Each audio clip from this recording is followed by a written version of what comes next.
നഗരത്തിലെ പാർക്കിംഗ്, ഗതാഗതം, bus stop സംവിധാനങ്ങൾ പരിഷ്കരിക്കാൻ കാസർഗോഡ് നഗരസഭ. നഗരത്തിൽ 8 ഇടങ്ങളിൽ പുതിയ ബസ് ബേ ഏർപ്പെടുത്തും.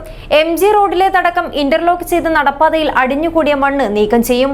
ശനിയാഴ്ച അവതരിപ്പിക്കുന്ന ബജറ്റിൽ ഇത് സംബന്ധിച്ച നിർദ്ദേശങ്ങളുണ്ടാകും. ജനാർദ്ദൻ ഹോസ്പിറ്റലിൽ ലാപ്രോസ്കോപ്പിക് സർജറിയും മൾട്ടി സ്പെഷ്യാലിറ്റി ആധുനിക ചികിത്സയ്ക്കും ഞങ്ങൾ പ്രാധാന്യം നൽകുന്നു. വിവിധ സ്പെഷ്യാലിറ്റികളിലുടനീളം ഞങ്ങൾ സമഗ്രമായ സേവനങ്ങൾ വാഗ്ദാനം ചെയ്യുന്നു. Janardhan hospital, bank road, Kasaragod. Kasaragod നഗരത്തിൽ നടപ്പാതയിലും റോഡിലും ഉണ്ടാവുന്ന ദുരിതവും കുരുക്കും ഒഴിവാക്കുവാൻ നഗരസഭ പ്രത്യേക പദ്ധതി നടപ്പിലാക്കും.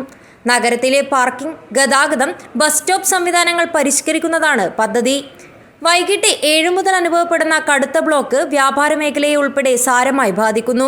ഇതിന് എല്ലാവർക്കും സ്വീകാര്യമായ പരിഹാരമാണ് നഗരസഭ ലക്ഷ്യമിടുന്നതെന്ന് ചെയർമാൻ അബ്ബാസ് ബീഗം വ്യക്തമാക്കി. KPR റാവു റോഡിലാണ് കടുത്ത ട്രാഫിക് ബ്ലോക്ക് ഉണ്ടാകുന്നത്. റോഡിലും നടപ്പാതയിലുമായി വാഹനങ്ങൾ പാർക്ക് ചെയ്യുന്നത് കാൽനട യാത്രികർക്കും വാഹനങ്ങൾക്കും ഒരുപോലെ ദുരിതവും അപകടവും ഉണ്ടാക്കുന്നുണ്ട്. താലൂക്ക് ഓഫീസ് ജംഗ്ഷനിൽ ട്രാഫിക് സർക്കിളിൽ വൈകിട്ട് 7 മുതൽ സിഗ്നൽ കട്ട് ചെയ്യുന്നതിനെ തുടർന്ന് റെയിൽവേ സ്റ്റേഷൻ, തായിലങ്ങാടി, പള്ളം ഭാഗത്തു നിന്നുള്ള വാഹനങ്ങൾ ഈ സിഗ്നൽ സർക്കിളിൽ നിന്ന് നേരെ മുകളിൽ കയറി MG റോഡിൽ തന്നെ പ്രവേശിക്കുന്നു. ഇത് കടുത്ത ഗതാഗത കുരുക്കിനും അപകടത്തിനും സാധ്യതയുണ്ടാക്കുന്നു.